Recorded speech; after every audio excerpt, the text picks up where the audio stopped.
In Tibet! Stop the torture! In Tibet! These images of Tibetans protesting could have been shot anywhere in the world given the current pre-Olympic uprising, but these protesters aren't rallying in Nepal or India, they're marching in Toronto.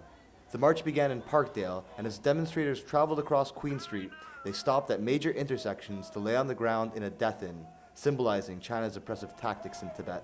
Proudly waving both the Tibetan and Canadian flags, the marchers continued to Queen's Park, where they were joined by guest speakers from Amnesty International as well as MPP Cherry DeNovo. DeNovo spoke briefly about the situation facing Tibetans. The eyes of the world now are on China and on the violence and the repression that China is bringing to the people of Tibet. The eyes of the world are watching.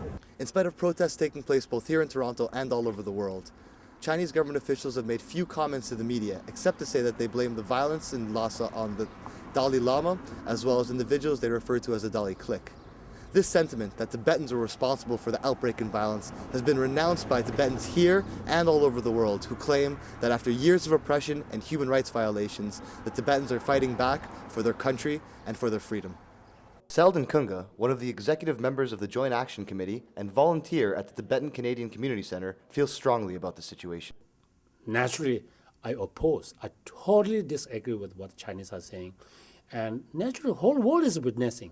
They are the witness for every one of us. Located in Etobicoke, the community center's main goal is to preserve the Tibetan culture by teaching the next generation about their heritage. Music and dance teacher Top Gyal believes that without the lessons taught at the center, the Tibetan culture could be completely wiped out. Because in our country, the Chinese occupied my country in Tibet, so there's no, these sort of cultures where they can learn in Tibet, because they don't teach Tibetan language, they don't teach Tibetan instruments and everything. So here in a free country like in Canada, we can do everything here.